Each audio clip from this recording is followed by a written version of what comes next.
go.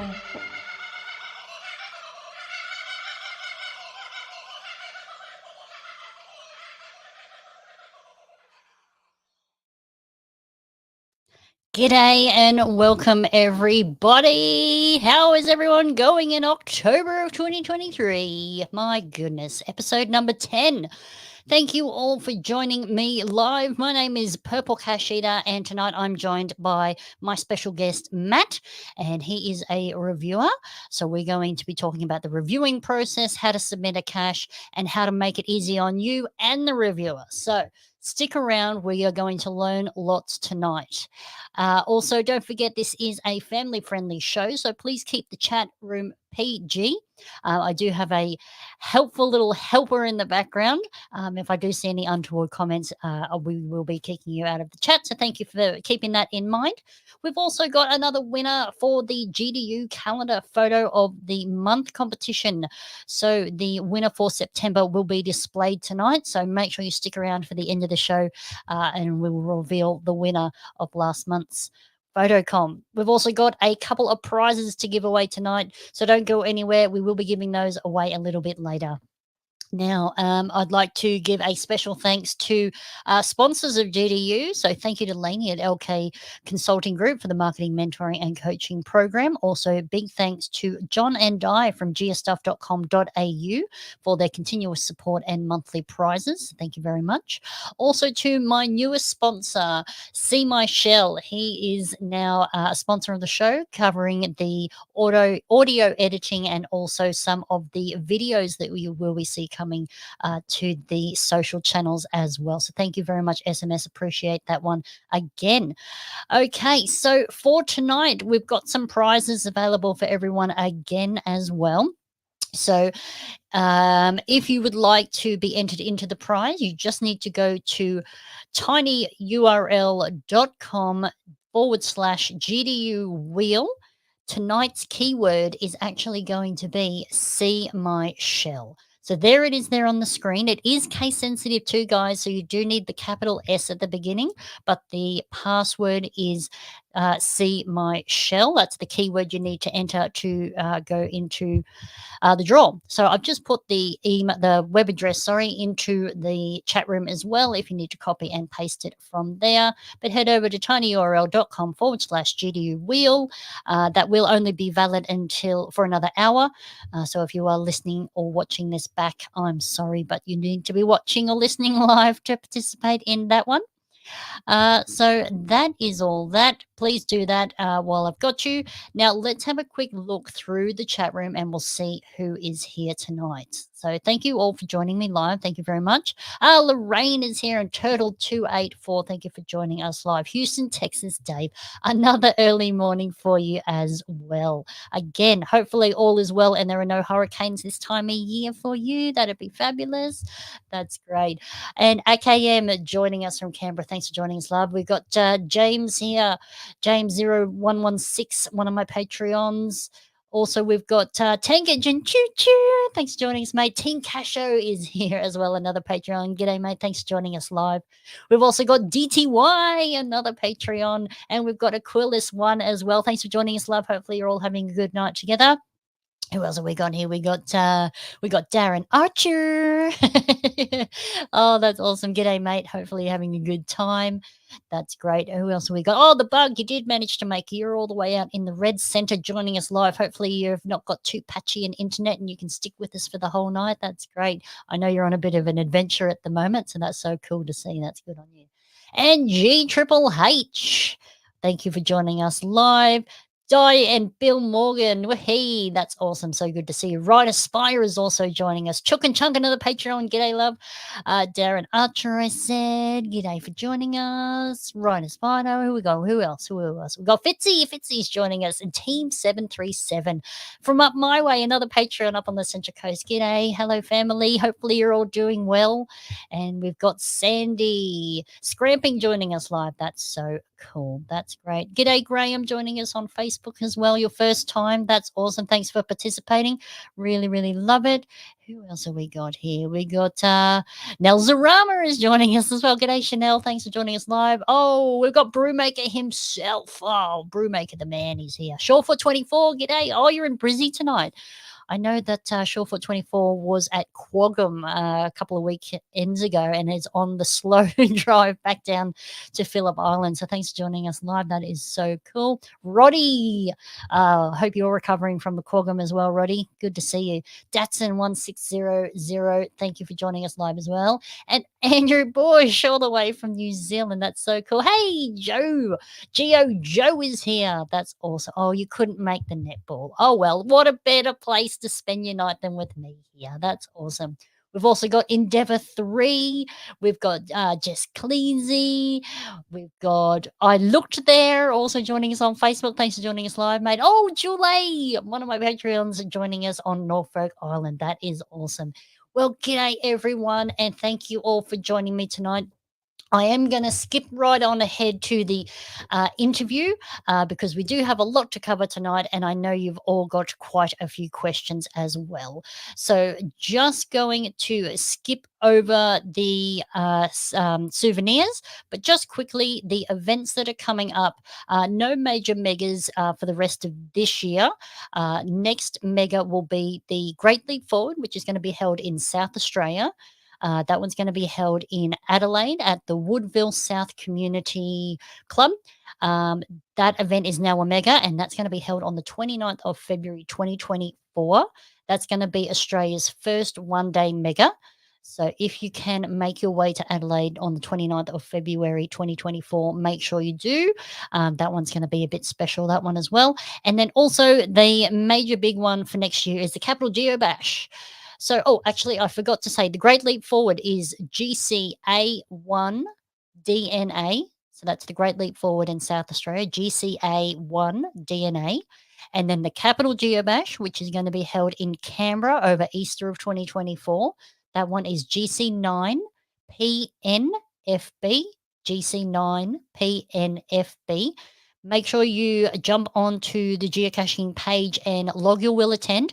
Put in your log that you saw the event advertised on GDU, and you will get a cute little surprise in your welcome packs as well. So make sure you do that, and don't forget to jump onto the website for Capital Geobash as well, which is geobash.ozmega.com.au, and also register there as well. So you just need to do those two things there for the big events coming up. All right, so let's get started with the show, and I know this is all your favorite moments. So welcome to the show, everybody. Welcome to the show, geocaches, muggles, viewers, and listeners. Over to you, PCE. Let's get on with the show. Thank you very much, Canberra crew. Appreciate that welcome. All right, so skipping on ahead here. Okay, so tonight I'm PCE, or Purple Cache Eater, you might know me as. My special guest, Matt, is a reviewer for all your geocaching needs. So I'm going to bring him on and we're going to get chatting with Matt. So here's Matt now. Welcome, Matt. Thanks for joining us. Hey, PCE. How are you? I'm good, mate. That's good. Thanks for being here tonight. Really appreciate it. Thanks for having me back. I obviously didn't scare everyone away last time, so...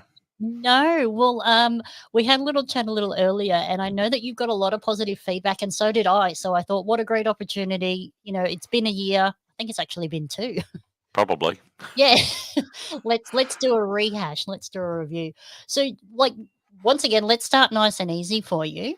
For those who are not familiar with you, can you give us the story behind your caching name? That might be an easy one.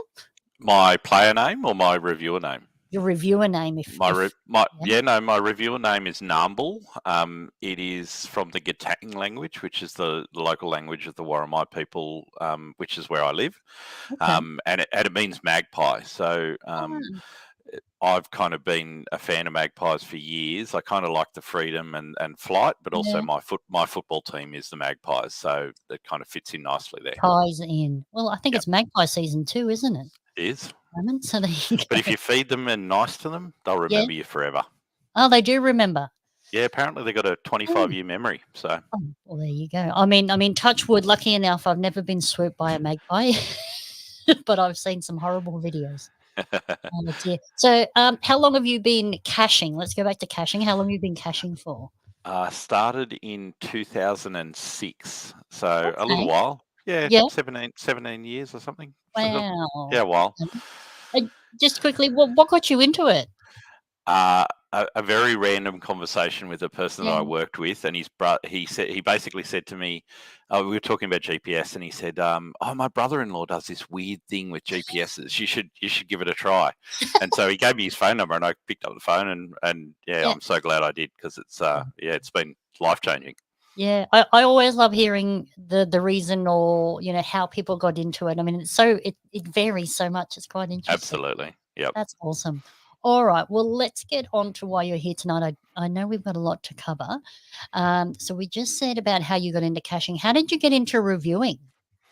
Really, I was doing a fair bit of stuff, kind of in the background with some senates and trying to help out with a few things geocaching, and kind of half put my hand up, half got tapped on the shoulder, and went from there. So it was 2011, I think, when I first kicked off as a reviewer. So it's a Okay. while ago now. Yeah. So you'd been geocaching for sort of 4 or 5 years. Yeah, 5 years or whatever it would have been. Yeah. But Okay. I was kind of, we were doing. I think we were doing a little bit with Geocaching New South Wales at the time. So Darren and I were kind of meeting with some councils and doing a few other bits and pieces. So yeah, just kind of, I guess it all fell into place just at the right time. Right place, right time, right? Yeah, that's great. That's Yeah. awesome. And so you were saying, it was a bit of an approach, bit of a suggestion. What made you say yes? I think I've always enjoyed the kind of background of things. So what happens behind the scenes? So Okay. I was kind of interested in, oh well, like I've seen, because at the time the ump was our local reviewer, and I'd kind of liked his approach and liked the way Mm, things work, and I was keen to understand a little bit more about how stuff worked, and thought, okay. well, why not? I've got a bit of spare time. I didn't Yeah. have kids at the time, and then it it all changed from there. So, but Life. yeah, life gets busy, but look, I don't regret it. I've been lucky enough to meet some really amazing people through what I've done, and travelled around, like probably travelled more around the countryside because Yeah. of the fact that I was a reviewer, to meet some people and stuff. So yeah, it's Okay. been really good. So has the travel been because you've been a reviewer, or is that No, part of just being a I reviewer? think because I wanted to get out and meet Yeah. some people. So, and there's been some special stuff, right? I went to the 20th anniversary in Seattle last year, Okay. and I might not have made that trip if it wasn't for the fact that I was a reviewer, and I was lucky enough to. They did a reviewer panel at the actual 20th celebration. So I was one of 7 or 8 reviewers that got up on stage and spoke about Ah, geocaching. So some of those sorts of experiences have been pretty special that I okay. wouldn't have gotten if it hadn't have been for this. So Yeah. yeah. Well, that's great. So, like, you're talking about experiences as a reviewer. What is it like being a reviewer? Look, it has its ups and downs. I've Yeah. look, largely though, I have to say I've enjoyed it. There's been some slightly negative experiences along the way, but Mm, largely the people that are out there love the game, and if you try and just see the way where they're coming from, it's generally yeah. driven because they have a passion for the game. So Yes. you can often just go, okay, maybe you could have framed that a little bit differently, or not harassed me just as I drove straight into a mega event and banged on my car window and said, why didn't you publish my cache? But it's Yeah. kind of, most people are there because they're very passionate about the game, and they want to enjoy it. So it's been really good. Oh, And that's I good. not only from being a reviewer, but from being a player, Mm, some of the friendships that I've met, there's people that I would never have known if it wasn't for caching, that I consider mm. really good, close personal friends. So yeah, it's been amazing. Oh, that's awesome. Well, I'm glad it's not all negative. Otherwise, no one would do it. Exactly right. Yeah, that's right. Oh, so you've been a reviewer for quite a while now. Has it changed over the course of the time of you reviewing? I think the fundamentals are still there. We Mhm. still get a geocache that comes into a queue. We look over it and make sure it meets some guidelines, and then we either publish or we go back to the person and suggest some edits. The process, the guidelines have certainly changed. They've evolved considerably over the years. A big one's probably challenge caches. I was lucky enough to be on the panel that kind of had a look at challenge caches in the early days and how we could make some guidelines that really kind of made it easy for people to understand what they could and couldn't do.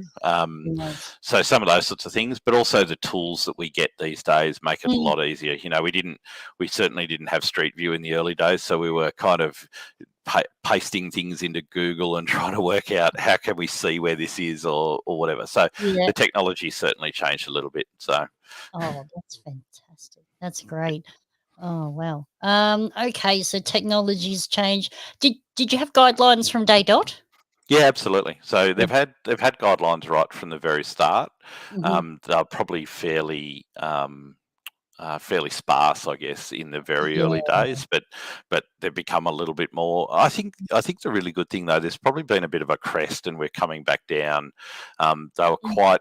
There's been some really specific guidelines over the years around things like holes, right? We used to say you cannot, even a peg driven into the ground was considered a no-no. Now it talks more around digging and breaking ground or those sorts of things. So they're kind of loosened up a little bit on a few things. Largely it just exists. The guidelines are really just there to make sure that our game can continue for the next 10, 20 years or however long. Landowners get pretty upset if people do silly things without permission, and so they're just there to kind of keep that bit safe and then keep things going. Yeah. Well, I mean, I guess that's the thing, with anything. You start out at one place and it just grows and you learn and you evolve as it moves on and progresses. And like you say, there's different laws that come in, different considerations, and like you're trying to protect the longevity of the game as well. Yeah, absolutely.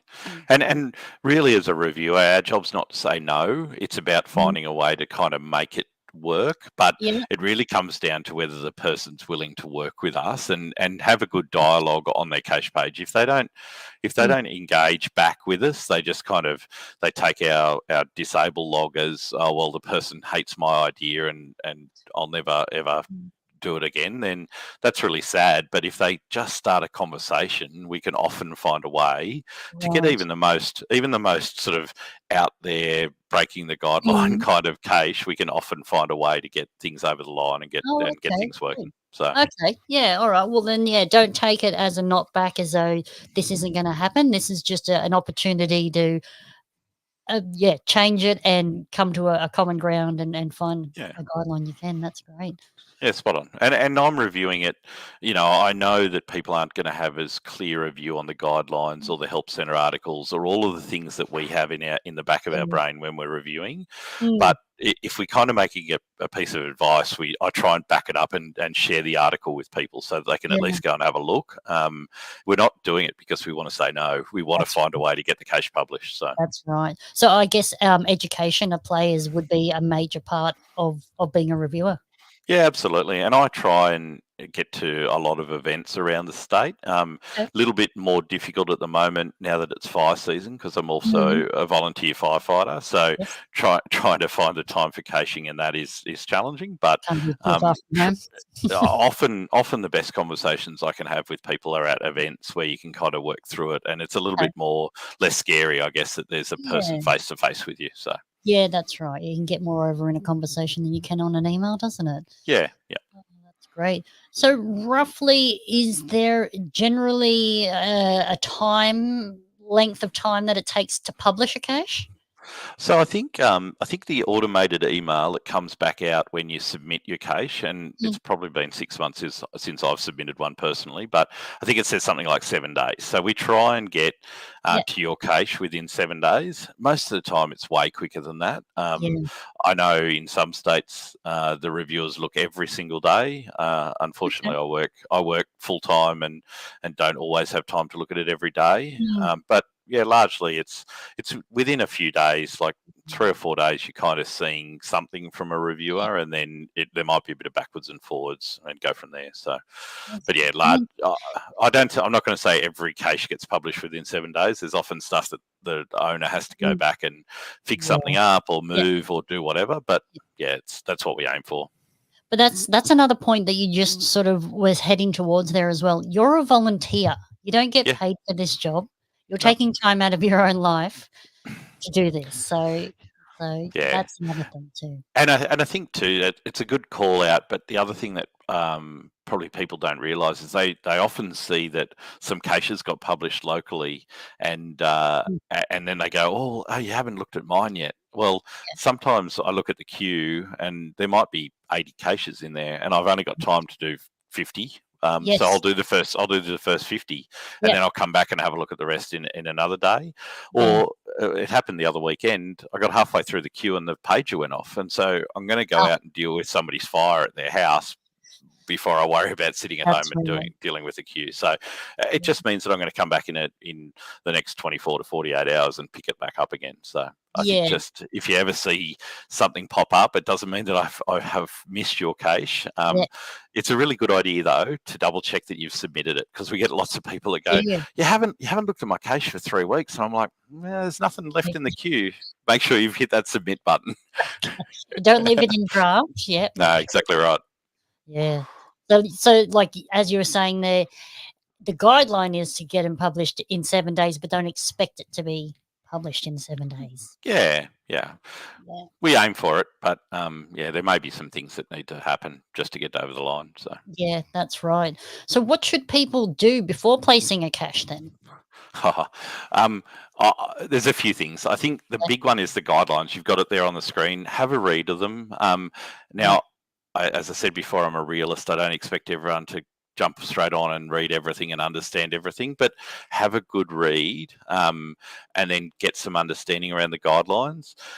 I'd really say go out and find 20 caches at least. Like if you haven't found a cache and you're trying to hide one, go and find a few. Now, it's not going to, just because you're finding one doesn't mean that that's publishable, but at least it'll give you an idea about some ideas and a few other bits and pieces.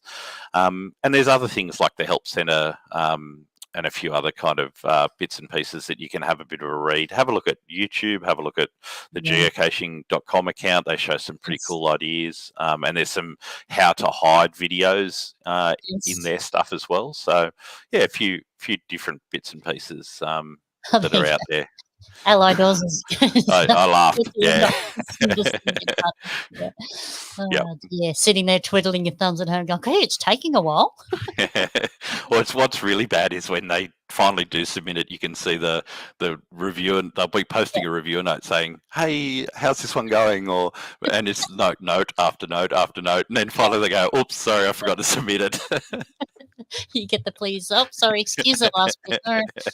Yep. User error. Oh, dear, that's awesome. So in terms of process, what is the process that someone should follow if they think a cache is placed on private property? I'm going to talk New South Wales because that's what I'm probably, and I can probably even talk Queensland, but New South Wales has a spatial viewer link. I think I sent it to you earlier today. You might be able to share it. There is a viewing portal that can kind of show you who the land ownership is in that space. It's really quite helpful. But have a chat to other hiders too. Like if you're out in a national park, that's probably the biggest one in New South Wales, where they go on hide a cache in a national park. The previous hider has gotten permission from a local ranger, and they don't know who to kind of talk to understand how do I get permission. So I don't have the contact details of every ranger in New South Wales, but often go and have a conversation with somebody else that's hidden a cache in that local area and say, who was the ranger that you've spoken to? And they've probably got an email address or something, and you can reach out and go from there. So that's really often quite helpful. So that's good. Yeah. Now I saw there Ciara had I'd love to know how you go about gaining permission from the landowner you wish to hide a cache on, especially if it's public land. Does that fall under council or? Public land can be a bit of a challenge sometimes. Yeah. Finding something. Well, as a reviewer, I'm not going to ask you for permission that you've got the council's Right. permission for the local park. It's assumed. There's Yes. an assumed position there, but where we specifically ask for permission is things like national parks, where we know Yes. that the landowner has said nothing without our permission. So, Right. yeah, Okay. it's often a bit challenging. Right. Okay. Gotcha. And then, Jai on Facebook also put a good point there as well, which I think we covered in the last time you're on as well, was he's saying, I just email my ideas before I submit them. That's also another guidance point that you said last time, was just talk to the reviewer. Yeah, reach out if you've got something. Often it's best to put it into a cache. So put it into a geocache listing. If you've got a rough idea, we can then check whether there's any land ownership issues or whatever. But really just if you get really stuck, just send an email through and we can certainly pick it up. So Yeah, that's it. Now, what are the most common mistakes that people make when submitting a geocache? I would say it's often really simple things like they haven't kind of selected a size for their container, or they say to me in their listing that it's an ammo can, but they've selected micro. So maybe just a quick read down through your listing before you hit submit. I know everyone's excited to get their brand new piece of art out there into the world, but it's often just little things. Not giving detail around the cache. Like I know people have got great ideas and they want to be really sneaky, but you really kind of need to give as much detail as you can to the reviewer. Photos help. You can attach a photo to a reviewer log the same as you can any other log. So if you've got a cache ID, take a photo of it and share that. That's often really good. Puzzles. When it comes to puzzles, share the solution, share the working. We need to see that there's some kind of logic that works through the puzzle. And I think I saw Google Hi made a comment earlier around like 50-layer puzzles. I don't care that they're really tough.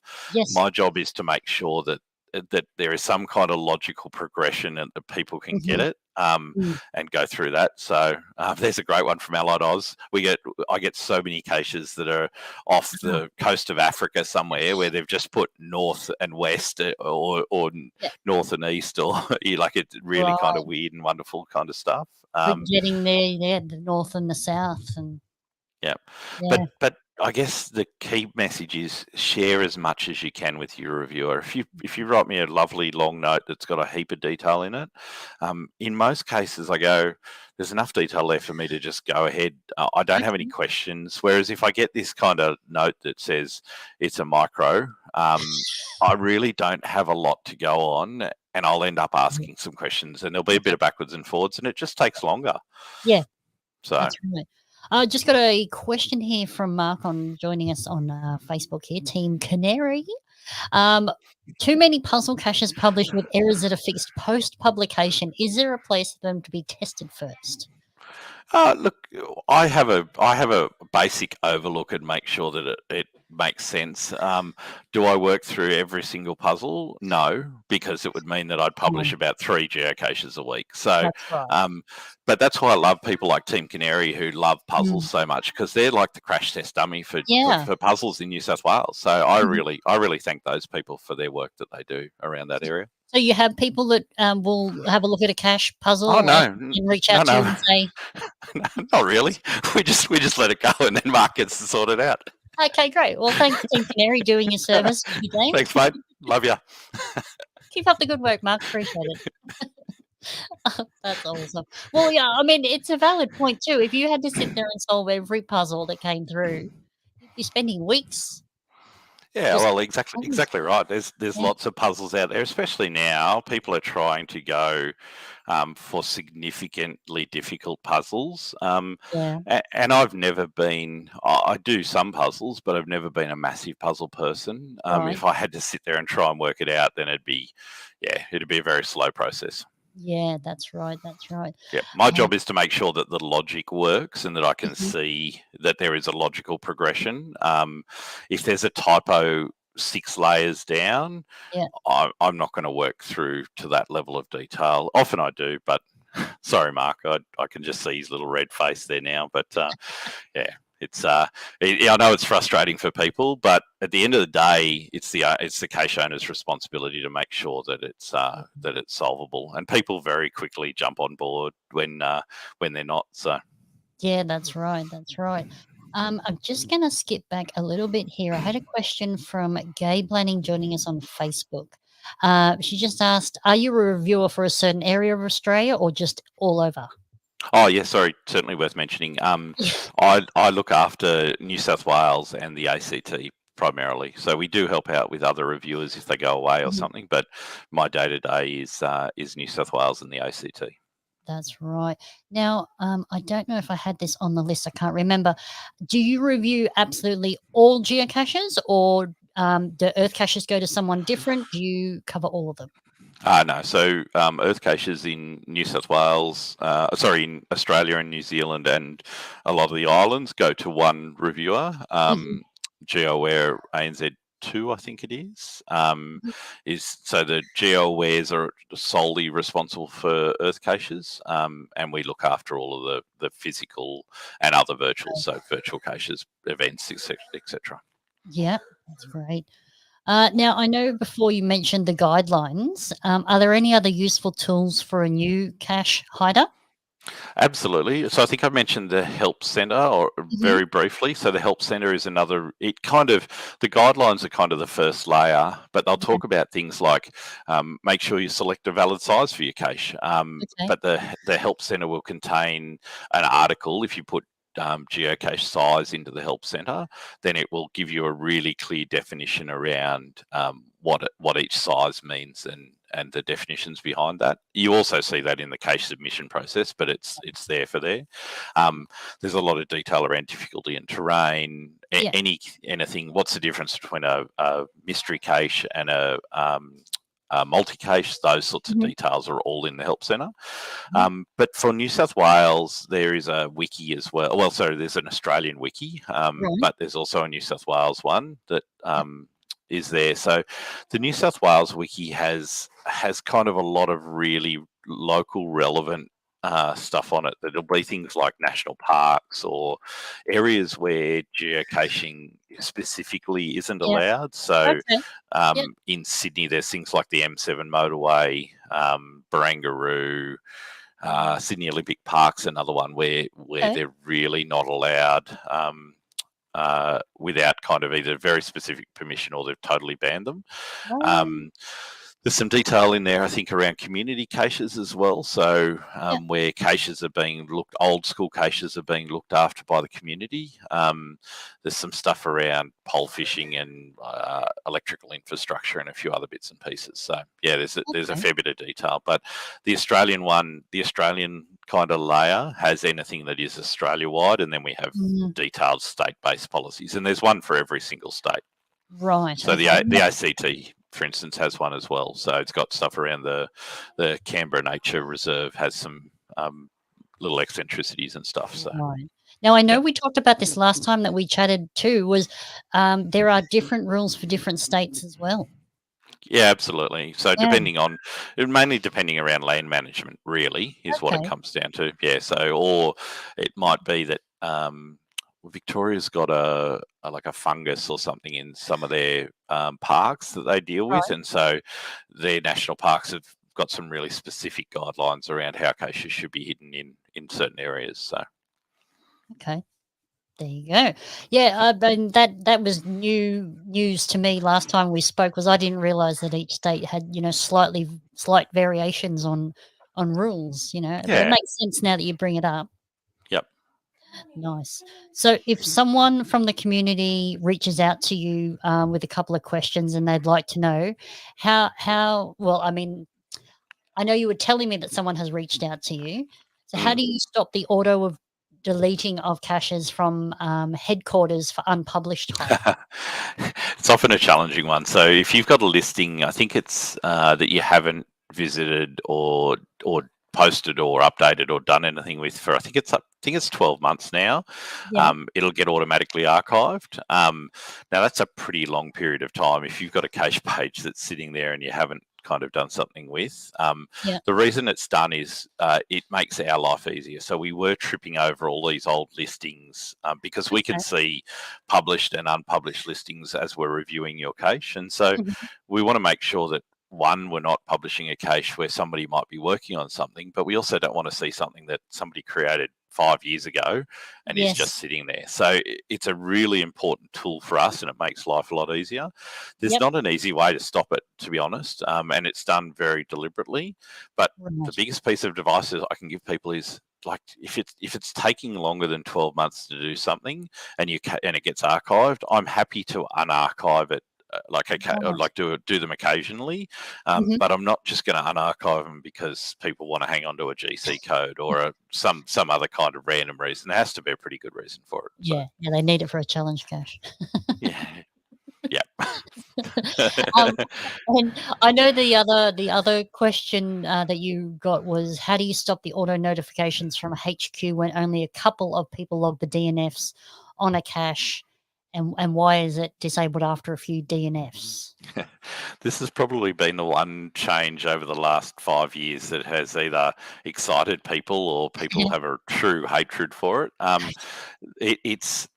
There's a kind of, we call it the health score, and there's more detail about it in the help center, so you can go and have a look up health score. But effectively what HQ try and do now is monitor all of the caches, and if there's kind of a bit of a pattern of DNFs and needs maintenance, then it'll flag it to the cache owner. It's been a significant change from our point of view as reviewers. It means that we're seeing a lot more quality around, that you're not getting all of these old, mushy, kind of horrible caches that aren't there forever, and then relying on us to come back through with some pretty rudimentary tools to kind of fix things up. So the question, I guess, how can you stop it? It's around doing maintenance. It's being a good proactive cache owner, and if your cache gets kind of DNF'd 3 or 4 times or 3 times, you probably need to go out and have a bit of a look at it. Now, if it's a really tough hide, then it probably needs a higher difficulty rating than what it's probably currently got. If people are regularly DNF, if I come along, because what happens after that health score triggers is I'll come along as a reviewer and pick it up as well, and see. Well, I'll look at it and go, you know what, it's a 1-1 or a 1.5, and it's had 4 or 5 DNFs on it. I'm going to probably disable it as a reviewer and go, you probably need to go and give it a bit of a look. So yeah, that's right. Yeah, what's happening in the real world is not matching what's on the cache page. So. Spot on. And so the auto email is really there to give you a gentle nudge and go, here, you probably need to do something about this. Go out and have a bit of a look. Yeah. I mean, and that's the other thing too, is when you put a cache out as a hide, you're committing to maintaining that as well, you know? Yeah. So don't rely on the community. I mean, it's lovely that, generally speaking, geocaches look after caches and will look after a cache for you, but don't rely on that. You've got to be committed. Spot on. And you've committed as a cache owner that you will maintain it, not the community. So you need to be, if you can't travel that far or whatever, then you probably need to rethink whether the cache should remain. Yeah, that's right. I'm just going to pop a question up on the screen here from Ciara joining us on Facebook. She's got the question here. Is there a reason why Australia only has one geo tour? I'm just going to say to you, Ciara, if you go back to my last episode, I actually spoke with Gemma, who was on the committee for organising the current geo tour that is available, and we went through it on there. But very quickly, geo tours cost money to host for a certain period of time. You actually need to pay money to GC headquarters. So it's up to, a group of people or a business or someone to actually host a geo tour. So quickly, just wanted to sum up that one there for you. There was a really good one you had up there on the screen before from Jess around people saying that they didn't look and they've posted a DNF log. If that's kind of happening with your caches, then you probably just need to reach out to those people and educate them around a DNF is where you've actually looked for the cache and can't find it. If you That's right. choose not to look, then they should be posting a note. That's right. Yeah. And I mean, it should be on the cache page as well, high muggle area, super stealth required. Like, it's probably on the cache page anyway. But yeah, as a finder, if it's too many people and you weren't able to look, then don't log a DNF perhaps. Spot on. Yeah. And to Jai's question, if a cache owner isn't responding to DNF logs or needs maintenance logs, then there's still the needs archive or needs reviewer attention. I can't remember what it's called these days, but that log will certainly get our attention, and then we can step in and do something. Or if people are really nervous about that, I really try and get people to be upfront and honest with the cache owner so that it's there. But if you got an issue, then send me an email and I'll pick it up. And that's the thing too with the needs maintenance log. There is a time frame on that as well, an auto time frame, isn't there? Well, they should. Yeah, we certainly like to see something happens within a reasonable amount of time, and that's kind of 2 to 4 weeks is what we kind of allow. That's what the guidelines refer to. So.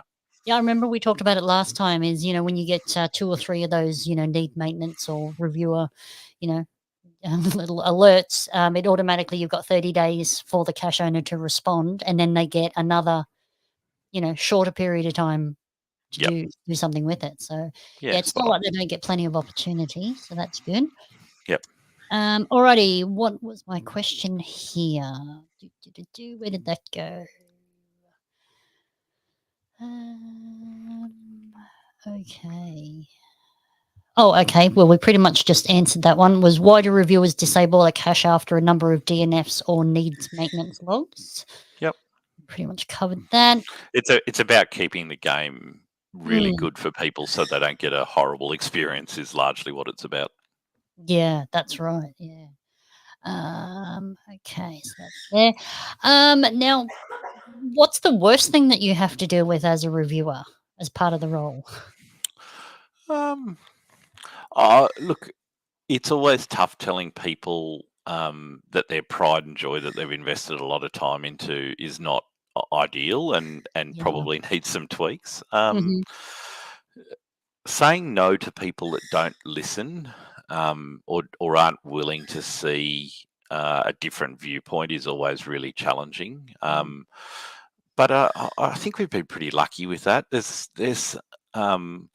I think that there's probably been some specific challenges with that over the years where people just don't want to listen. Age is often challenging. I find that, there's been some really young kids over the years that they haven't read any of the guidelines. They've got no real experience and they just want to have this cache because they've got to do it for their scout badge or something. Yep. That's often quite challenging. But look, wholly, it's pretty good. Like it hasn't been something for quite a few years that I've really can say has been a bad experience for me personally anyway. Oh, good. That's good. I just had a quick question here, which we pretty much covered earlier from Graham on Facebook. Is there a minimum amount of fines required before cache submission is accepted? And the general answer is no.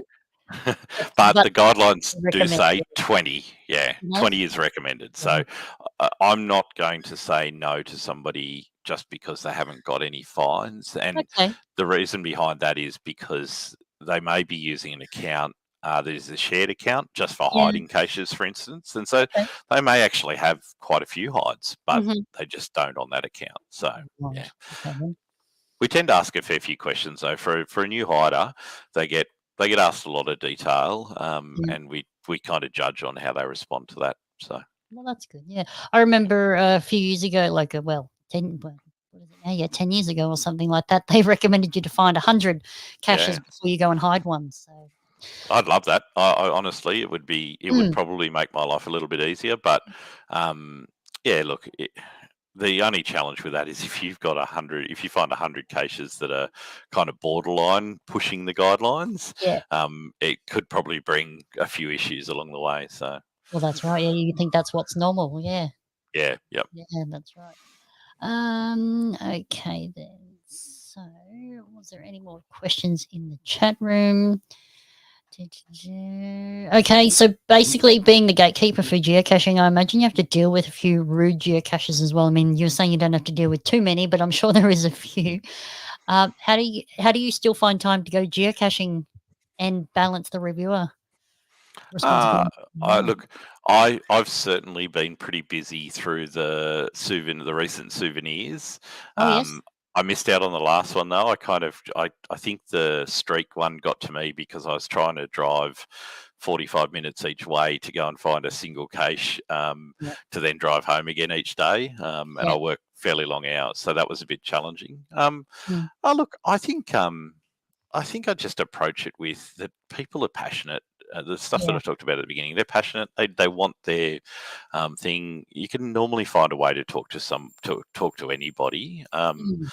And I've even made trips to events just to specifically catch up with individuals that I'm Okay. not kind of getting to across the line. And that's why I do travel around a fair bit, especially within New South Wales these days, to try and go to as many events as I can just to kind of keep in touch with people. Yeah. Yeah, that's great. Well, and like you say, put that face to the name and talk to them one on one. I've just got a question here from Mark joining us on YouTube.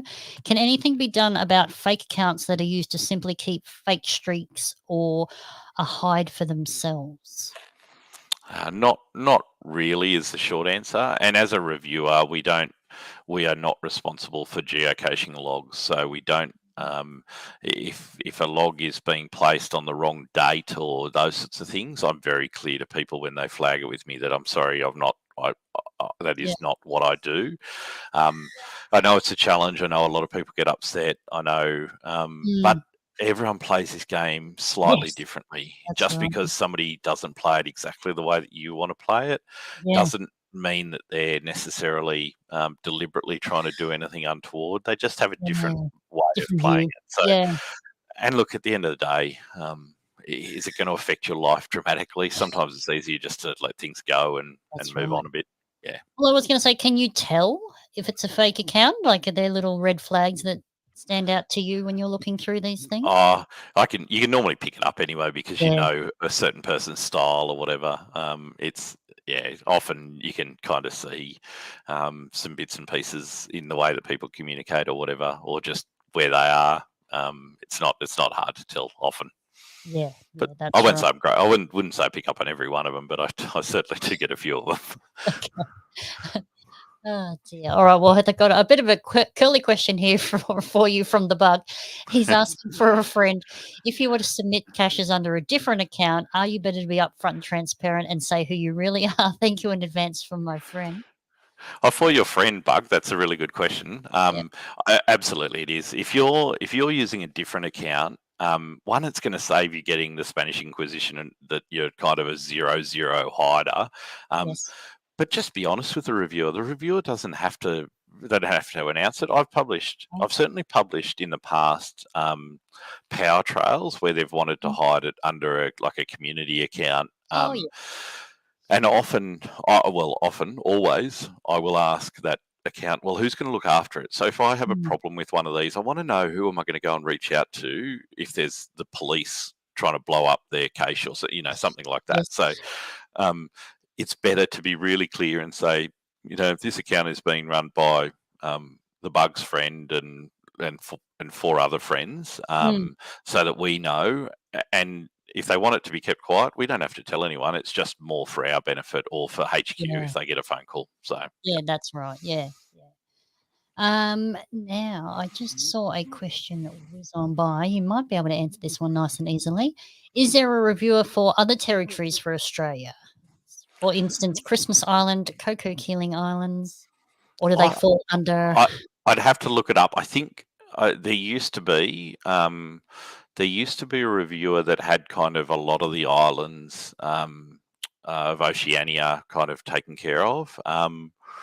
But I think it might be Balayang at the moment. I can take it on notice and find out if somebody's trying to hide a cache. The easiest way is often find the most recently published cache in that area and see who published it.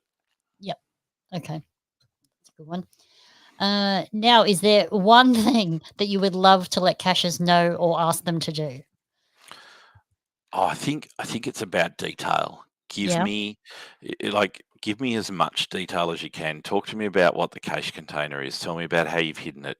If you've Mhm. changed anything, tell me about that. Tell me about how you got your coordinates. If you, I especially for really inexperienced hikers, I want to know that there's kind of some averaging going on, or that Right. they haven't just walked to the point with their iPhone compass and taken a coordinate in a completely different format that could be up to 30 meters out. Those Right. sorts of detail really help. So Okay. I think I talked about it in the last one. There are some really great Mm. hiders out there, and hiders that have got, well, one hider in particular who just hit their 2000th cache, Mm. who give me half a page of reviewer note.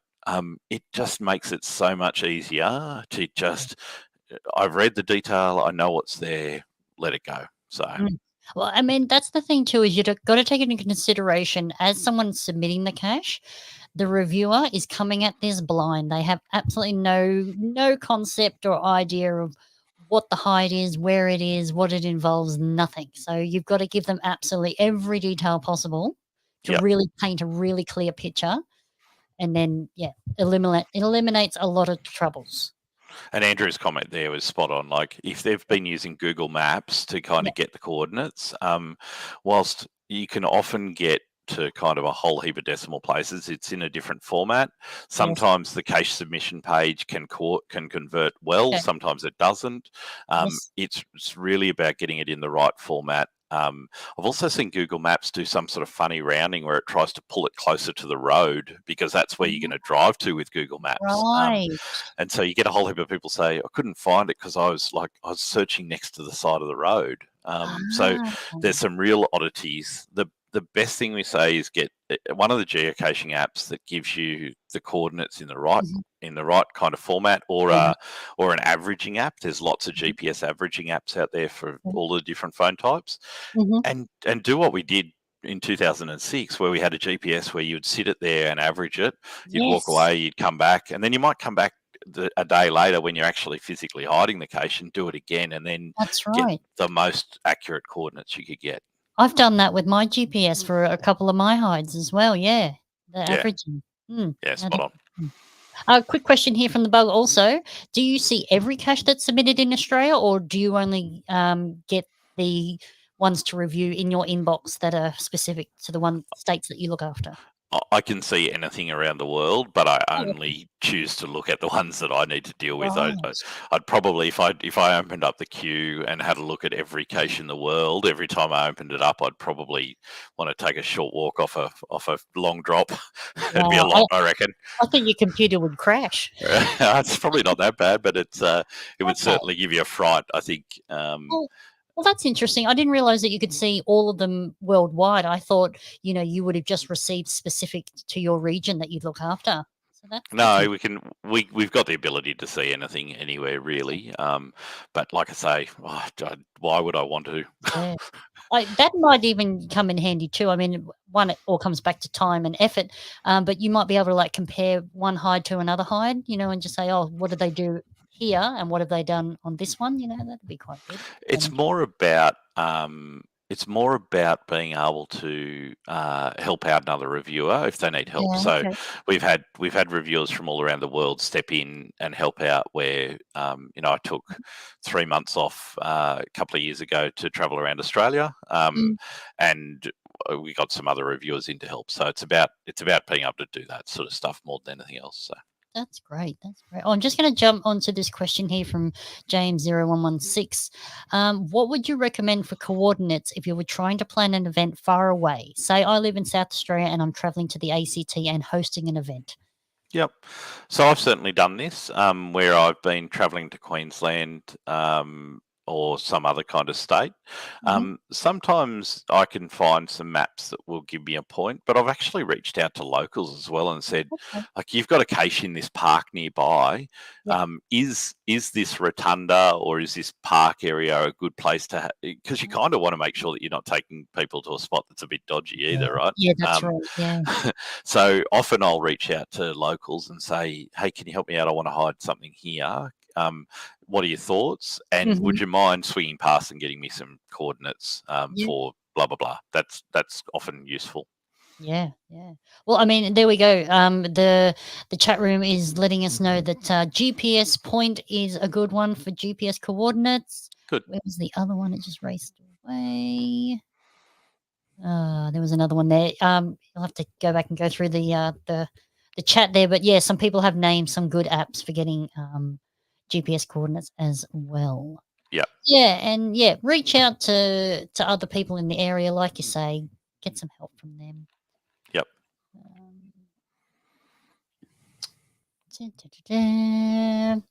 So, have you found caches get bad feedback when bad caches are released?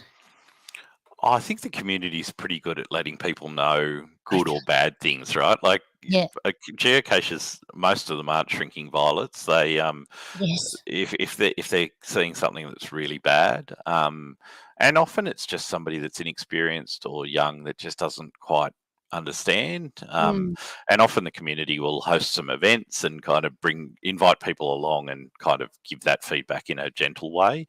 And then often it it can go from there. But yeah, I think that I really, and my job, I guess it's important for my job that I don't view geocaches really subjectively and kind of go, that's a good one or that's a bad one. My job is to make sure that they meet the guidelines and that we can publish them. That's really, if I started making judgment calls about whether I'd like to publish that cache or that cache, then it becomes really difficult. Yeah, that's right. And I've just got a question here from Lorraine. She says she has a hide over the New South Wales Queensland border. She was made to correct something on the hide. When she did incorrectly change the coordinates, and ended up moving the point into Queensland. The Queensland reviewer pointed it out, and when I corrected the coordinates, the Queensland reviewer was the one to publish it, even though the geocache was actually in New South Wales. So yeah, that can happen. That can happen. We kind of get a bit of a flag if the state's not quite right, or some of those sorts of things. And rather than disabling it and sending it into another queue, we can sometimes change the state and then just publish it ourselves. So okay, so you can just go in and have a look at the detail, and if you think it's all good, then you can publish it. That's great. Yep. Yeah, there's nothing really stopping us. And I guess Thomas has probably done that, saying, "Oh, here's one less that Matt has to look at." So. Exactly. Yeah. Just take one off of his pile. Yeah. Yep. So, actually, speaking about your pile, how do you manage your workload?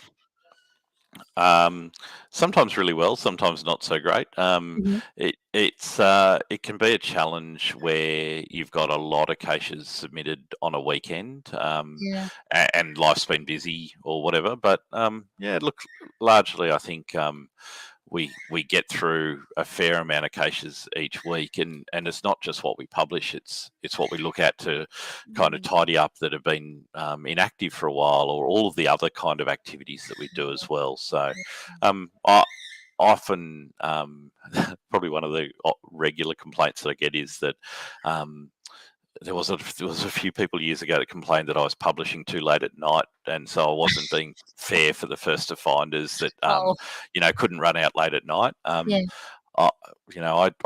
publish when I've got time. Sometimes I do it of a morning, sometimes I do it at lunchtime, sometimes I do it at 2 o'clock in the morning, just because I happen to be up. It goes live when you press the button, does it? When I press the button. No delay. All right. Which is really funny if you're doing a power trail and you decide to just punch it out at 3 o'clock in the morning for all those people that have alerts set up on their phones. That's always a bit of a laugh. Oh, wakey.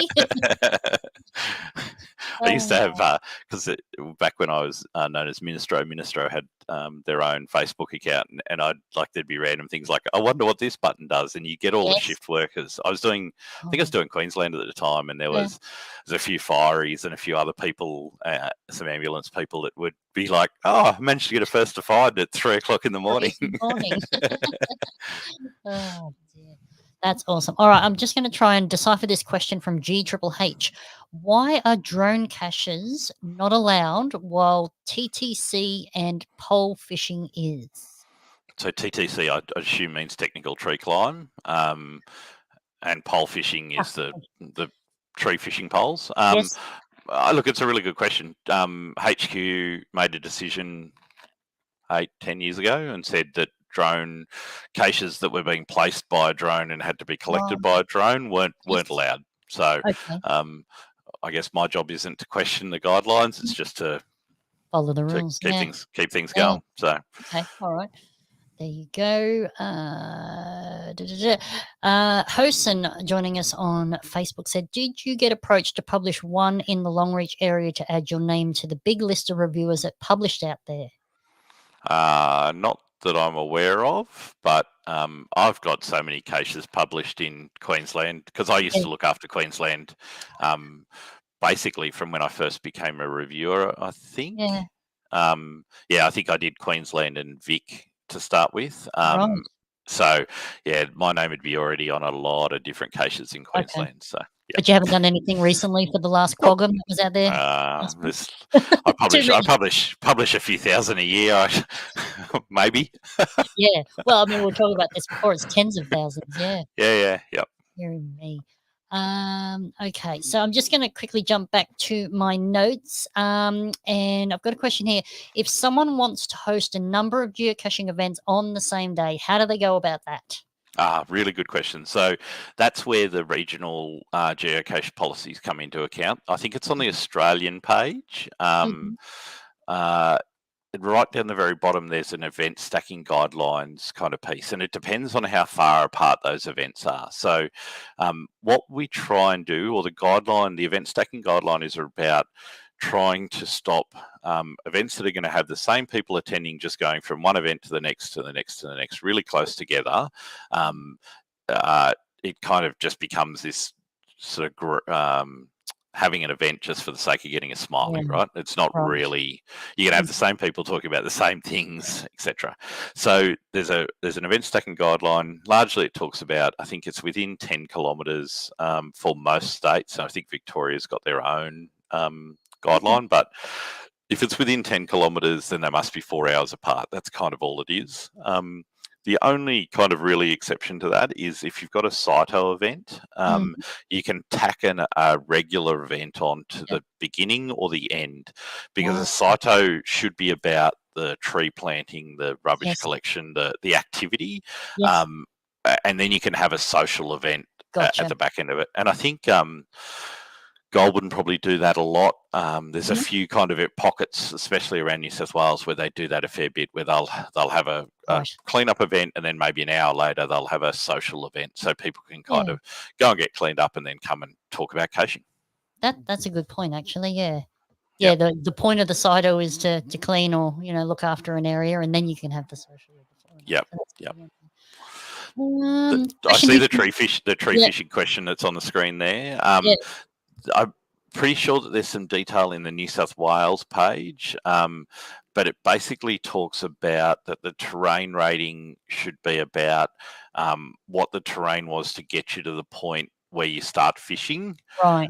Not the actual, and then the difficulty is how hard is it to fish for that cache. Okay. So if not necessarily the height, but the difficulty of retrieving. That said, though, as reviewers, we kind of make recommendations around difficulty in terrain. Okay. We're not going to say to a person, no, we physically won't publish that unless it's extreme, right? If it's a walk up kind of cache and they want it as a T5, we're kind of going to go, sorry. But largely the community will call it out way quicker than I will. Yes. Yeah. Yes, I'm by the community as well.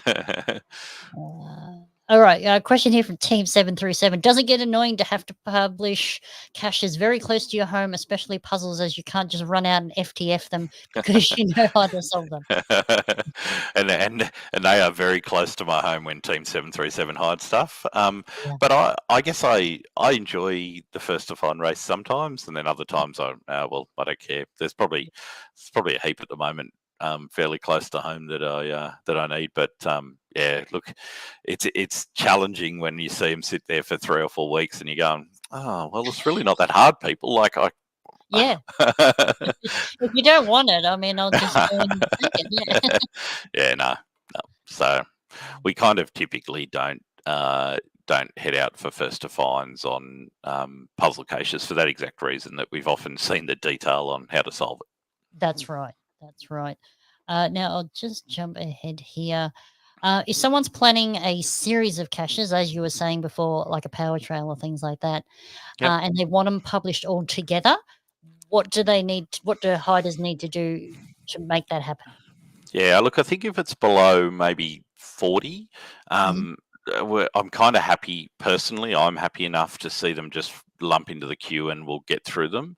Right. There's a few kind of comments to that. If they don't want any of the caches to be published, if there's a problem with one single cache, then they must be very clear on every single cache page that that's what they want. Because when I review a cache, I review it as an individual cache. I don't review it as a group of caches. Yep. So if you've got 40 and they've dropped into the queue and you haven't left a note saying, I want all of them to be published together, you might get 38 of them because there might be a problem with 2 of them. Sure. If it's a bigger number, then probably, and even 40, you can probably reach out and just send an email and say, I'm trying to get these done. I want them done on a certain day or by a certain date. Yeah. Allow at least a minimum of 2 weeks, probably more like 3, because people have lumped 300 caches into the queue before and then expected them to be published in 7 days. Like it just, one, I've got to keep it fair for everybody else, but I can't kind of churn through 300 caches in 2 days. There's a fair bit of work that goes into that. So, the more detail, the more information you can give us, the earlier, the better. I think is probably the key message. So maybe, like we were saying before, if someone's planning to doing something like that, send you a note beforehand and just say, hey, this is what's happening in, X amount of days or next month or whenever. This is what we'd like to do. And, you can sort of prepare for it, Yeah, and I think I saw Roddy on there before when I used to look after Queensland, and he was doing sort of trails. He'd often reach out and say, I've got X amount, they're going out in this area. How would you like them submitted? And often I'd get 20 or 30 at a block, and then we'd lock them in for publishing on a specific time so that they could still all go together, but at least just then it allows the rest of the queue to flow as well. So. That's right. Yeah, they don't get total domination and everyone else is, pushed to the back of the queue. Yeah, no, spot on. Yep. That's good. That was the other one. Are you allowed to get an FTF in other states? I guess so. I've certainly probably got first to finds in a whole heap of different states. The only thing that I tend to avoid is the puzzle ones. Just makes it clear for everybody. Bit more fair, that's right. Yeah. And are you able to geocache under your reviewer name? I'd keep it very separate. So the only thing that I will find with my reviewer name is I attend events. Right. And I think I've logged HQ. When I visited HQ, I visited as a reviewer as well. So, okay. But yeah, no, I don't hide anything. I only really attend events. Yep, that's a good way of doing it. And my logic is, if somebody asks me a question, if they ask me a question as a reviewer at that event, then I log that event as a reviewer. If I don't have to answer a question as a reviewer, then I don't log the event as a reviewer. I do similar with the geocaching, because Geocaching Down Under's got its own geocaching account. If I go to an event, I say that Geocaching Down Under was there, and then Geocaching as was an attendee as well. Spot on. Yep. All right, question here from the Bug on the back of 737's question. Can you always access the post-reviewer notes about how the cache was hidden? So when a cache has never been found, you can look at the submission notes. We can certainly look back at the detail around hiding. Honestly, do we do it? I don't know. I couldn't tell you the last time I've had to. It's more that if somebody comes along and says, this cache was concreted into the ground with a great big pole, I may go back and check as a reviewer myself to go, did they tell me that and I just missed it? Or what kind of happened? That's really all it's there for. It's more to help HQ, again, with like law enforcement and other sort of stuff, that they can see the detail if they need it. Yeah. And that's a good point here. G-Triple-H has said, what happens when you are publishing your own caches? I never do. You never do? G-Triple-H looks at Big Matt and Shell. Ngaambul has never published one of Big Matt and Shell's caches. Okay. So do you get a I another just send an email out to the other reviewers and say, can you check this one out next time you're having a look? So, yeah. All right. Makes it No easier. favoritism there either. No, well, look, I certainly look at it as a reviewer first to make sure that there's no proximity. It'd be pretty embarrassing if I submitted a cache that was too close to another one or something. But Can you imagine you'd be roasted? Yeah. Well, that brings me to another question: is what does a good reviewer note look like when someone submits a cache? What helps you to be able to publish the cache for them first time, no issues? Yeah, I think we talked about it earlier. It's detail, as much detail as you can possibly give the reviewer. If it's a puzzle, tell me about how to solve the puzzle. If it's got a geochecker or something in it, tell me any code words. Jiggity is probably another one. If you want to hide a 500-piece jiggity jigsaw puzzle, then I probably want to see that you're willing to solve that puzzle, and I'll ask for screenshots around. Show me it half solved, 3/4 solved, and then show me the message you get at the end. So give as much detail as you possibly can. Yeah, it is probably the really key message, and don't be shy. Like you can't really tell me anything. It's going to get deleted once the cache gets published. No one else is going to see it. But yeah, that and photos. Photos are amazing. If you can include a couple of photos that show the hide, it leaves very little room for misinterpretation. Okay. And then on the back of that, same as well with the puzzle ones, even how to solve each step if there's multiple steps. Really, yeah, absolutely. Show you that it is solvable. Yeah, and I think Google Hi kind of made a comment earlier about a 50-layer puzzle. When they hid that one of those caches, there was a here's how to do each step kind of document that came with it around step by step by step. So snappy tomcats! I don't think you're going to get the answer to where or what is Eagle Rock. I don't even know what Eagle Rock is. There you go. So it was worth asking, but I don't think it's going to happen. Yeah. Oh dear. All right, we got a question here from Ciara again on Facebook.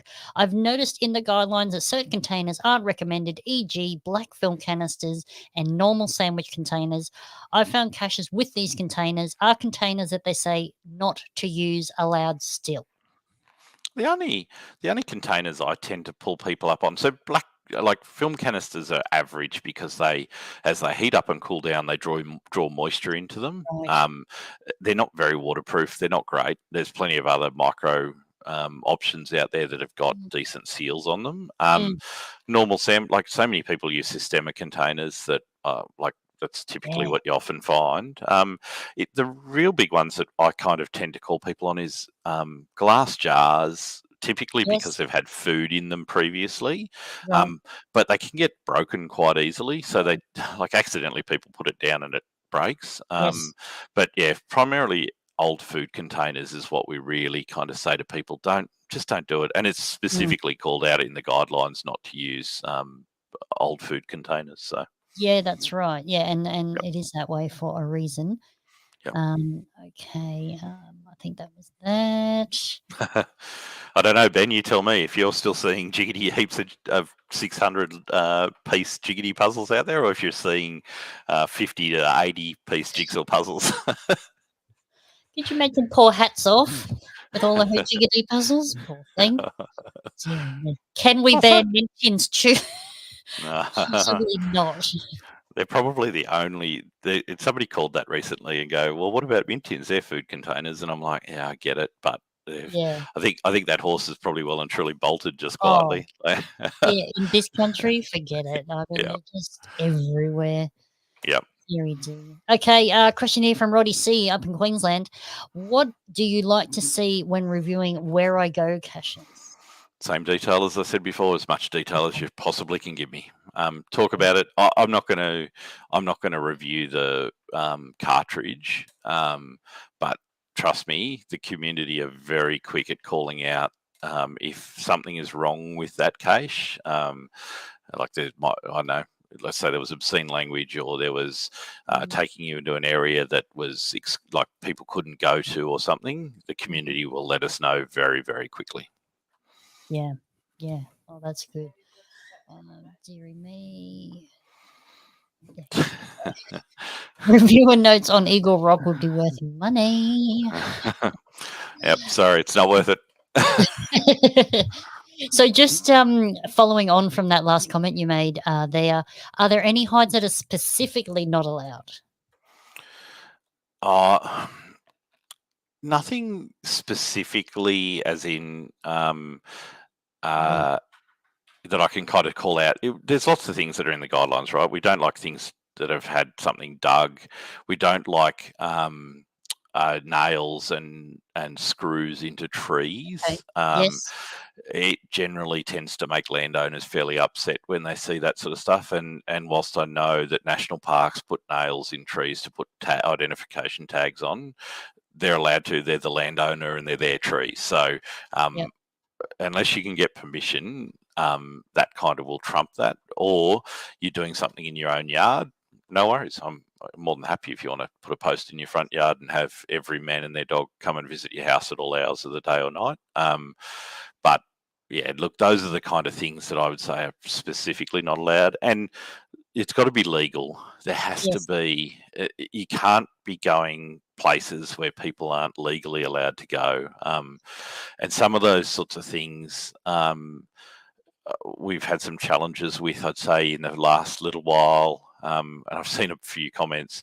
Some of the tree climbing ones, we've had some tree climbing caches put in some really kind of average areas, like middle of highways, or like dividing lanes on highways.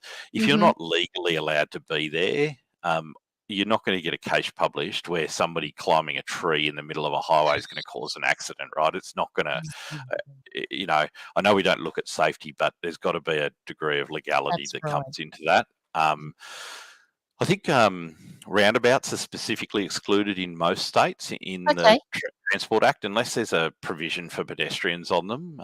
Roundabouts are typically allowed.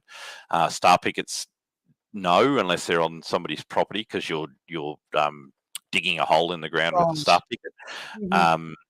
Same with posts, mailboxes, and particularly the green mailboxes that the postie puts all of their mail into and comes around and collects from. There's a specific piece of the Act that talks about it's actually illegal to interfere with Australia Post's post boxes. Power poles, power boxes are probably another one. In New South Wales, I know and Queensland, there's specific legislation again that calls out that you can't interfere with an energy body's works. But just about all of these things are specifically talked about in the regional geocaching guide policies. So have a really good look at those, and you'll get a bit of a feel for them. So just in relation to that star pickets one there, if it's already in place and it's like a little nano that you're putting on the star, that's fine. No worries. But if you're putting the star picket in, then that's not allowed. Yeah, spot on. Yep.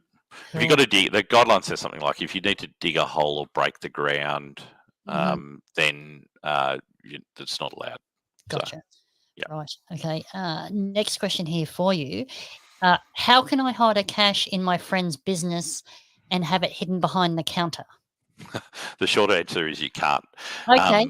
So any interaction with employees isn't allowed. So if you have to go in and ask for that container to be able to then sign the logbook, it's not allowed.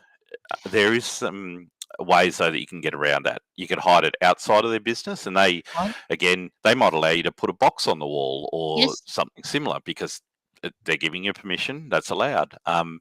There's some library caches where so long as you can demonstrate the GPS usage part of the guidelines by typically doing something outside, like it might be go to a point, project a waypoint, and then go to that point and find a container that says go inside the library and look for this Dewey Decimal number or something similar.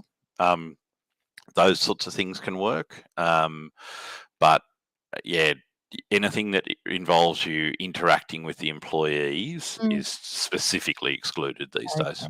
Well, what about that point as well? What about opening hours that restrict access when the business is closed? Is that not allowed as well? Well, so we have a few caches that are like that. Certainly some virtuals that are in gardens or parks that are only open for, so long as it can demonstrate a reasonable amount of time throughout the day, like maybe Okay. 6 or 8 hours, that Yeah. gives people a reasonable kind of window, then Right. it's allowed. Yeah. Okay. All right. So you can have one in closed times, and Yeah. you just have to display that on the cache page and make that very clear. Absolutely. Okay. Same with admission costs. There are All right. we typically say no admission costs, but if you've got to like donate a gold coin to go into a museum area that is free to walk around and then answer some questions, that's kind of allowed. We normally check a few things, but if you had to go and pay $50 to go into an area, we're going to say sorry. That's kind of not a negligible amount. Yeah. Yeah. That's understandable as well, because that would exclude some people as well. So. Yeah. Yep. Okay.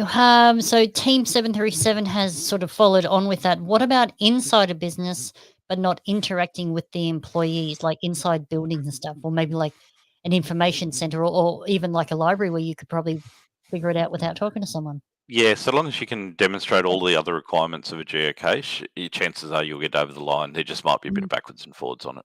Yeah. Okay then. Yep. In Tamworth, there are 3 multi-finals in businesses. That's worrying, but anyway. Well, I was just going to ask, if it's the final of a stage, is that all right, or? Well, if it's the final, but it depends on whether you've got to interact with the people. Like, anyway, it's on face value. It probably needs a bit of a look, but anyway, we'll. Dear me. Isn't there an earth cache somewhere with a $150 fee for Kosciuszko Lane Cove? Lane Cove is free, but they have closed times, don't they? Yeah, and Kosciuszko costs about $18, I think, for you to enter the park, and that's kind of the upper limit of where we kind of think. So I think to pay for a day to get in there, it's about $18. Okay. And then it's up to you if you want to pay for the lift pass. Then it probably adds another $40, but you can always walk. Yeah. Yep. Okay. Well, there you go. Benjamin joining us on YouTube here. What do you think is the strangest rule? Question from Abstaria. The strangest rule? I don't know. I think that so all of our guidelines are all rooted in history, right? The reason they exist is because there's been a problem, or we've had issues with a landowner because of certain things happen. So I don't think that there's any strange ones. It's just maybe people don't understand the background of them all, Right. that they might find them strange. I can't think of one off the top of my head. Okay. That's all right. Yeah. Oh, dear. Alrighty. So, how can people check a location before they go and plan a complex cache? Really, the best way is to create a listing. So create a listing with all the different points that you want to have, and then submit it through and give it a name of like checking coordinates or something else, or idea checking. Post a note to say, don't publish this one. I want it checked out. You can. What then happens is it will reserve that area for a short period of time. So you can then, once we've checked it and everything's all right, go off and place your cache. And if somebody else comes along, I can see that you're already working on something, and I can tell the other person, sorry, somebody else is already working on it, and give them a bit of a hurry up. Yep. If you send, the other option is to send me an email, but the risk you run is, as soon as I've said it's okay, if somebody submits another cache for that area, I've got nothing to prompt me to say this area, and it could be 150 meters away, this area is not okay. I'll just publish that other cache, and then you'll come along and do your piece again, and sorry, that other cache is already there. So the best thing to do is submit a geocation, and it kind of gets a little bit of a thing. I did see a comment there, sorry, just that flagged before, and you got it up on the screen now, around the guidelines do change over time. So if there is a cache that met the guidelines at the time of publication, but doesn't today, we don't go and remove those geocaches that don't meet today's guidelines because they met the guidelines at the time. So I found caches. There used to be one at Venice Beach where you had to go to it was like a bike rental place and ask for the geocache. Yeah. You know, probably not allowed today, and I don't know whether it still exists, but that's probably the could be the reason around some of those ones around having to go and ask for a cache. So yeah, well, that's right too. Like you say, like businesses, they go out of business or move, and then that throws off the whole thing. So yeah, spot on. Cool. Alrighty, let's have a quick look here through some more. Da, da, da, da, da. Yeah, okay, so we answered that one. The Wombayan Caves require a paid tour. Oh, do they? Yeah, okay. Wombayan Caves, I'd assume. Wombayan, okay. Yep. Tomato. Yeah. So here we go. We've got a question here from Luke joining us on Facebook. What's the process on adopting caches where the CO has not been active for a long time? Do we reach out to a reviewer? Yeah, so I have no ability to be able to adopt out a cache to somebody else. It's not my property, it's the cache owner's property. The only way it can occur is to reach out to that cache owner and get them to, there's a form, I think it's geocaching.com/adopt, where they put in the GC code, and then you get a link where you go into that same geocaching.com adopt and put in the GC code and it'll come across to you. So again, it's one of those articles that's in the help center. If you go to the help center and type in adoption, you can adopt a trackable, you can adopt a geocache. There's a few other bits and pieces. So that's handy. Yep, that's handy. Okay. Alrighty. And that's all the questions that I had planned out for you tonight. Was there anything specific that you wanted to communicate to the geocaching community to help us to help you? I think we've kind of covered everything. Just be really, again, no matter who your reviewer is, just be really open and honest with them. They're not trying to find a way not to publish your cache. Their job is to find a way to publish your case. So the more detail you give us, the more options we have to help you kind of get down a path where you're going to see your listing live on the site and people are going to enjoy it. Whereas if you kind of don't give us enough detail, we're making in less informed decisions. So yes, yep, more information the better. That's right. Alrighty then. All right. Well, I might get you to hang around a little bit longer. Cool. And if there are no pressing questions in the chat room, we might get on with probably the most exciting part of the show for everybody: some prizes. Cool. And we'll do the photo comp announcement first, actually. So let's get started with the photo comp.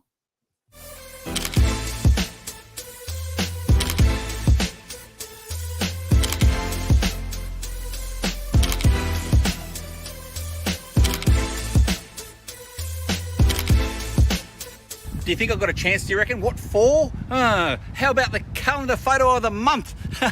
Let's see this month's winner. That's right, SMS. Thank you very much. So this month, the winner, well, actually it's for September. So the winner for the September photo comp is, drumroll please, here it is here. So Jess McDowell Cleasy. Oh, congratulations, Jess.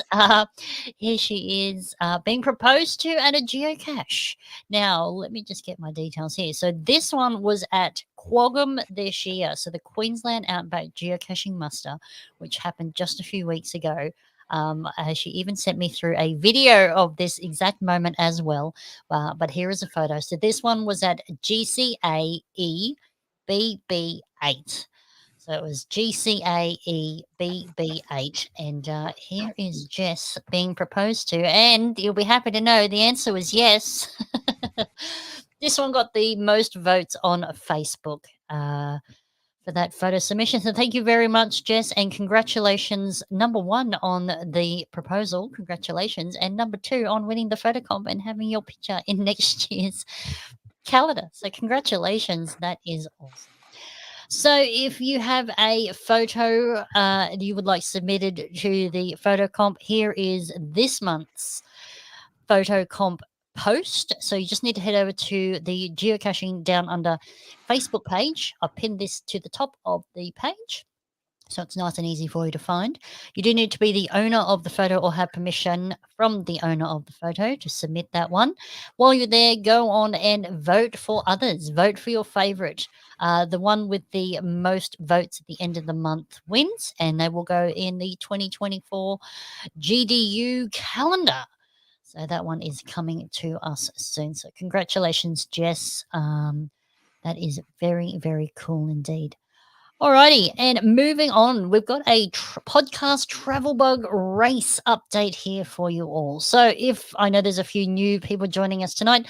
So at the beginning of 2022, myself and Patrick from Found It Podcast, we each released a travel bug into the wild from our local area.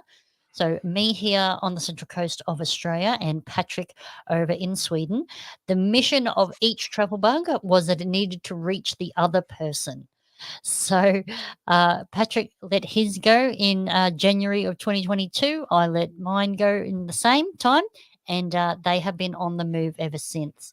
So the version 1 of GDU Goes to Sweden actually was lost pretty close to its set-off date. So I quickly let another one go. So V2 has been on the move, and you can see there that it's been around Australia a little bit. It even flew over to Fiji for a little break because, being a travel bug is a tough life, and then came back to Australia, ducked up to Cairns for another bit of sunshine and cocktails, and then it has made its way over to Europe. So it did go over to Helsinki there, and went to a mega event and had a little tour around Helsinki, and then now it is actually over in Stockholm. And from the best of my calculations, I believe it is sort of 50 kilometers to 100 kilometers from Patrick. So it's not far away at all. So I'm so keen for him to get this into his hot little hand. A little bit worried about V2 though, as the last two geocaching notes on the travel bug have been that it wasn't in the geocache that it said it was placed in. So I'm a little bit worried that this one has been lost too, but I'm keeping my eye on it. So hopefully it hasn't. And I'll give you an update as it goes further. But also the travel bug itself has traveled around 27,000 kilometers so far. So it's doing well. And even has been assisted by one of GDU, or a couple of GDU watchers, but one of GDU's Patreon. So Kitty Catch did manage to get that over to Europe for me. So that one is going well. So keeping an eye on that one, and we'll see how it goes. Now, Patrick's travel bug, the Found It podcast to Australia, goes to Australia one, that has done quite a bit of travel. It's done a bit of extensive travel there around Europe, as you can see, quite a few trips. Over to the Philippines for a quick rest stop, and then down into Australia. So by the look of it, it has had a lovely little time out in Quoggum, out in Longreach of central Queensland. It's been here, there and everywhere, quite a few logs. And it has now been taken down to Brisbane in southeast Queensland. It's been to a couple of events at Chermside and Logan, so it is in the Brisbane area. And I saw a log about this time last week, actually. It was an event in Logan. So it is in southeast Queensland, so probably, I don't know, maybe 800 kilometres from me. So keeping my eye on that one, but I have a feeling that I might be grabbing that one before Patrick grabs GDU's. But this one so far has done over 40,000 kilometres. So in terms of distance, it has roughly doubled what the GDU one has done, but it has had a lot of back and forth. So it's doing really well. So really happy with that one. So I'll keep an eye on that one. When it gets close to me, I'm going to race out there and grab it. Patrick and I are in discussion as to what happens with the winner, whichever one reaches the other person first. We'll let you know when we decide on the winning prize there, but it should be good. So keeping our eye on that. All right, I know you're all hanging on for prizes, so let's get on to prizes for you all. I've also got a new prize to give away as well, so here we go. Hi PCE, it's Allied Oz here in Wajak Noongar country, also known as Perth, Western Australia. My friend and yours, John and Di from geostuff.com.au, have some prizes for you. Very generous, as they are every month. Let's see what they are. Excellent. Thank you very much, Alados. Appreciate you making that video there, mate. Alrighty, so prizes for this month. Once again, it is one prize per person. So if you win a prize tonight, you will be unable to win another prize. And that's simply just so that we can spread around the prizes and someone doesn't walk away with the whole meat tray, you know? You got to share it around. Alrighty, so through the show, I've had on the screen the entry to the prize wheel. So you just need to go to tinyurl.com/GDU wheel. That's the actual web address. There it is in the chat room. Thank you, Joe. Appreciate that. The keyword tonight is see my shell, and it is case sensitive. So you do need to put a capital S at the beginning, lowercase for the rest of the letters there. That is awesome. Your names have been filtering in to my wheel of names. Everyone loves the wheel of names. Alrighty, so names have gone in here. They are all shuffled and everything. So, Matt, what I'm going to get you to do is I'm going to get you to give me a countdown and I'll do a spin. But first, let me share my screen so we can all see it here. Oh, let me find the right one. There we go. Share that. Make that large. There we go. Can we all see that one there? Fabulous. So everyone who has put their entry is on that wheel there. Before I do spin the wheel, though, what I'm going to do is I'm just going to display on the screen here what we're actually playing for. So geostuff.com.au tonight has very generously donated custom coaster set. So I got 2 of these to give away. So you get 4 custom coasters. So you can put whatever design you like there on the coaster. You can even add a trackable code so you can make your coasters trackable, which is a perfect little gift to take around to your geocaching events and share that with your geo buddies. So that's what we're playing for here tonight. So I got 2 sets of these to give away. So let's go back to the wheel and we will find a winner. So when you're ready, Matt, I'll get you to give me a countdown from 3. Cool. 3, 2, 1. And we are off and racing. This makes me dizzy, this wheel. Alrighty, who's it going to be? Oh, get out of town. It's Bob Tui. Yoo-hoo. That's awesome. And I believe you've just got back from holiday and you're on holiday again, I think, if I read that right. Good on you, Bob. Really appreciate you joining me live tonight. So congratulations, you have won a set of coasters. So I will be in contact with you after the show and we can get started on working on your design. Okay, so let's give away the second set of coasters. So, Matt, if you want to give me another countdown. Cool. 3, 2, 1, go. Yoo-hoo! Off we go.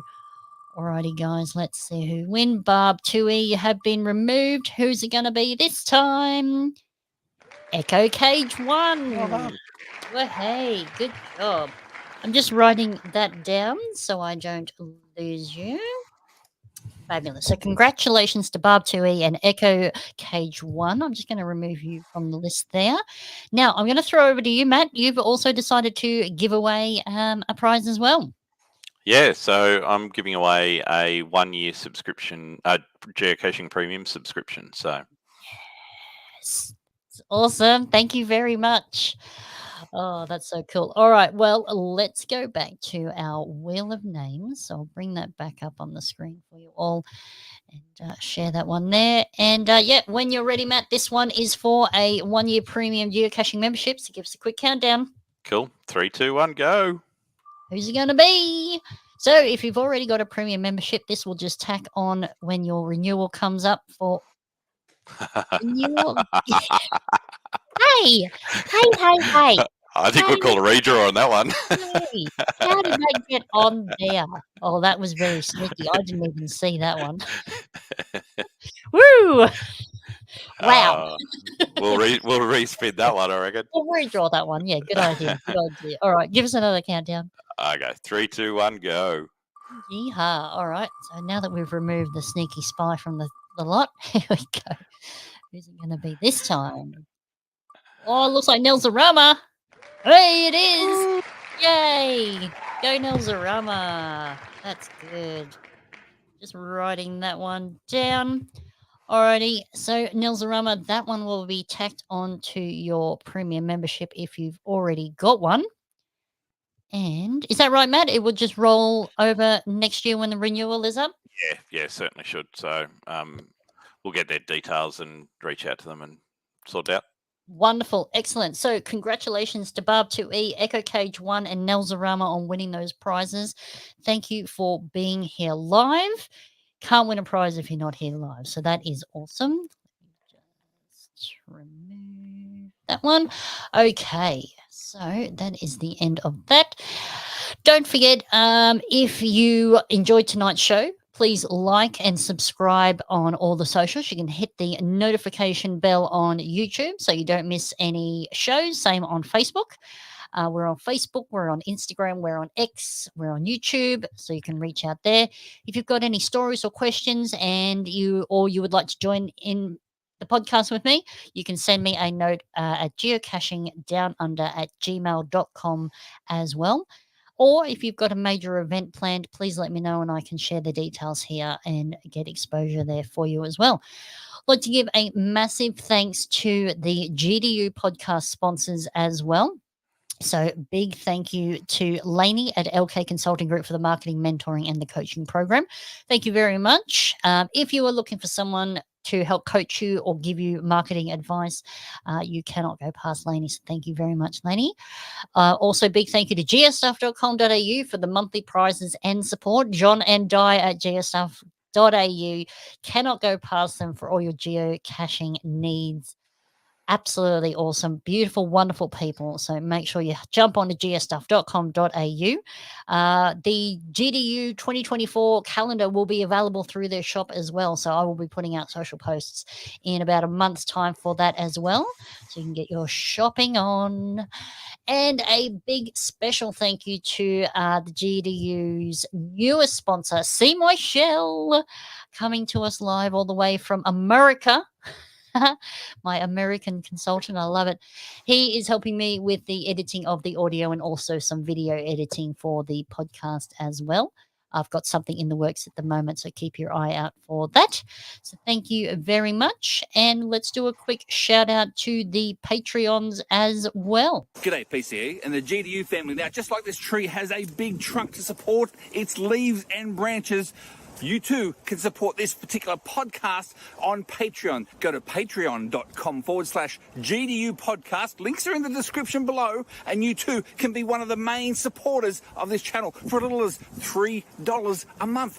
That's less than a cup of coffee. This is See My Shell. Thanks for watching or listening. I'm over and out. That's right. Thank you very much there, SMS. All right, so quick shout out to the GDU Patreons.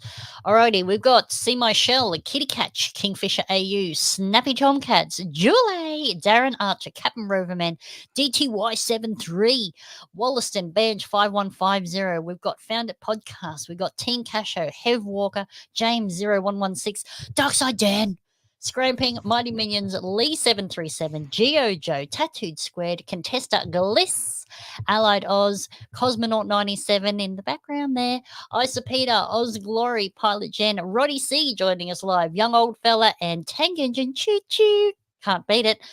Green Cordial, Bernie H, Chook and Chung, Ben M70, Strange Trousers, Shawfoot24, to Humbug, Datsun1600, Scuzzy Bear, and our latest and newest patron, Bucko Radar from Canberra. So thank you very much for being part of the GDU team. Couldn't do the show without you. You support the show financially, so thank you very much. Really, really appreciate it. Big thank you, Matt, for being here live and joining and putting yourself in the line of fire with questions. So thank you for taking the time. Oh, good. Once again, more volunteering for you. That's awesome. No, always love having you on the show. It's really lovely talking to you. So thank you for taking the time. No worries. That's awesome. And thank you to you, the viewer or listener out there, for joining us live or listening to the replay or watching back. You can watch the replay or listen on your favorite podcasting app. You can watch the replay on YouTube or Facebook. Thank you to my sponsors. Thanks to the Patreons. Thank you for tuning in every month. Thank you to the new people who joined tonight and haven't watched or listened before. So thank you very much. We've got the next show on the 14th of November. So that's the second Tuesday of the month. That's going to be 7:30 Australian Eastern Daylight Savings Time. So once I put it into the little machine here, it will convert for wherever you are in the world on Facebook and YouTube. So if you can't do the conversion, don't worry, it will do it for you.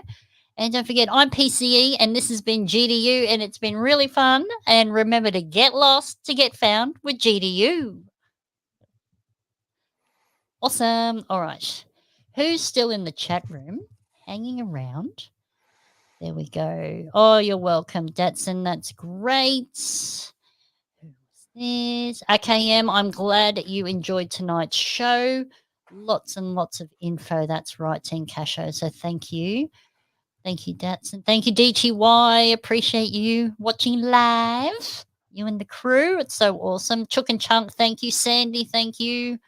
Mark, thank you very much. Geo Joe, yes, thank you for watching and thank you for being a part of it. That's awesome. Thank you, Gliss. That's awesome. Yes, Barb Tui, you are on Norfolk Island. I thought so. That's great. Thank you for taking the time out on your holiday to be accompanied with me. That's awesome. Thank you, thank you, thank you. Excellent. Yeah, thank you, Shorefoot24. Safe trip home. Still got a while to go there. And Fitzy, thank you very much. Appreciate that. Jess, still here. G'day, love. Dearie me. Congratulations, Jess. That is so exciting to be proposed to at a geocache. That's so. Yeah. You'll have to have a geocaching wedding. Oh, you give everyone coordinates and they have to find the wedding. Just got to give everyone 2 weeks' notice. That's it. Yeah, 2 weeks' notice. Oh, dearie me.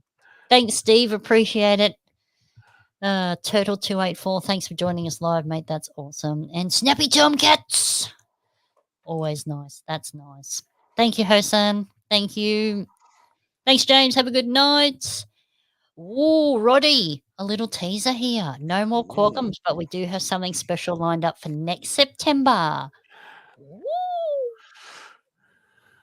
Wow. Okay. Well, now I'll be hounding you for the exclusive. You know that, Roddy? I'm on to you, Roddy. I know where you live. Ah, dear. There you go, Jess. It was your letterbox too. No, it was a letterbox. Okay, gotcha. It was a letterbox cache where you got proposed to. I got it. That is so cool. Oh, well, we'll keep an eye out for the wedding notice now. Andrew Bush joining us from New Zealand. Good on you, mate. Thank you. That's it. Wow, sprung. Yeah, I'm on to you, Roddy. I am on to you. Yeah, dear, that's awesome. Well, I'm glad I think you're home now, aren't you, Roddy? I know a few people are taking their time getting home, so that's awesome. And Wollaston, yes, thank you. Thank you for all your help with Quaggum as well. I've got something coming out very soon. So keep your eye on the socials for that. That shouldn't be far away. Something in the works with C. Marshall. Yes. Oh dear. All right. Well, I might let everybody go. That was all the questions we had for you. And once again, Matt, thank you for being such a great sport and being willing to put your name and face on it. That's great. All good. No worries at all. All righty, guys. Well, hope everyone has had a good night and enjoyed the show. Hopefully you learned something. Makes it better for you and better for the reviewers. So thank you very much and improves the game for everybody. So thank you. Jess, you got home last night from Quaggum. My goodness, that is the long way home. That is so fantastic. I think your exclusive's gone. Darren may have gotten the scoop on you. I think. What? Yeah. Unbelievable. That's all right, Roddy. I'll be hounding you for an interview. Don't you worry. Don't you worry. Yeah, I'll see you next month, mate. That's it. That's it. All right, guys. Hope you all have a good night, and we will be talking soon. And enjoy, and we'll see you next month on the show. Bye. See you guys.